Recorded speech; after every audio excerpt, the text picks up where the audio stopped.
मूर्ख बालक, तू शमशान की इस पवित्र और विनाशकारी आग के सामने खड़ा होकर काल का मजाक उड़ा रहा है। जिसे तू सन्नाटा समझ रहा है वो उन रूहों की चीखें हैं जो भटक रही हैं। ये आग सिर्फ लकड़ियां नहीं जलाती, ये इंसान के अहंकार को राख कर देती है। तू अरे यार शिट, ये खटारा भी अभी रुकनी थी। रात के 12 बज रहे हैं, चारों तरफ सन्नाटा है और ऊपर से ये सुनसान रास्ता। एक तो ये कोहरा इतना घना है कि हाथ को हाथ नहीं सूझ रहा। हे भगवान, अब मैं इस जंगल के बीच में घर कैसे पहुंचूंगा?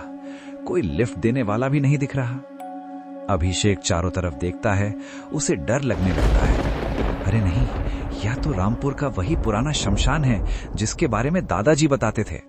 लोग कहते हैं यहाँ की मिट्टी भी बातें करती है और रात को यहाँ रुकना सीधा मौत को दावत देना है। पर मुझे तो किसी न किसी से मदद मांगनी ही होगी। इस अंधेरे में अकेले खड़े रहने से अच्छा है कि अंदर जाकर देखूं। हेलो, कोई है यहाँ? कोई मेरी मदद कर सकता है? तभी उसे आग दिखती है।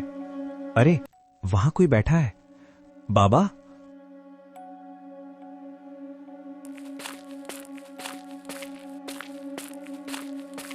ओ बाबा, सो रहे हो क्या? जरा देखो, मेरी बाइक खराब हो गई है। क्या यहाँ आसपास कोई मैकेनिक मिल सकता है, या आप बस यहाँ बैठकर मुर्दों की राख से ही बातें करते हो? अरे बाप रे, क्या खौफनाक आंखें हैं आपकी। बाबा, ये इतनी बड़ी आग जलाकर इस शमशान में रात भर क्या सिद्ध करते हो? ये डरावना हुलिया और ये मंत्र रील बनाने के लिए तो बहुत अच्छे हैं, पर मुझ जैसे शहर के लड़के पर ये जादू टोना नहीं चलेगा। अपनी ये डरावनी सुअत अपने पास ही रखो। मैं इन सब पुरानी दकियानोसी बातों से नहीं डरता। मूर्ख बालक, तू शमशान की इस पवित्र और विनाशकारी आग के सामने खड़ा होकर काल का मजाक उड़ा रहा है। जिसे तू सन्नाटा समझ रहा है वो उन रूहों की चीखें हैं जो भटक रही हैं। ये आग सिर्फ लकड़ियां नहीं जलाती, ये इंसान के अहंकार को राख कर देती है। तू यहां से चला जा बालक, अपनी मर्यादा मत लांघ। अगर ये आग ठंडी होने से पहले तू यहां से नहीं निकला तो ये रात तेरी जिंदगी की आखिरी रात होगी। साए तेरा पीछा करेंगे और तू चाहकर भी उनसे बच नहीं पाएगा। अभिषेक हंसते हुए, धमकी? मुझे? बाबा, लगता है आप भूल रहे हो कि मैं 21वीं सदी का लड़का हूं।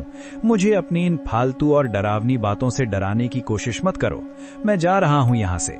कल सुबह उजाले में आकर अपनी बाइक ले जाऊंगा। आप बस यहां अकेले बैठकर इस धुएं का आनंद लीजिए। पागल बुढ़ा खुद शमशान के सन्नाटे में बैठा है और मुझे ज्ञान दे रहा है। पर ये रास्ता खत्म क्यों नहीं हो रहा? मुझे ऐसा क्यों लग रहा है कि मैं एक ही मोड़ पर बार बार आ रहा हूं?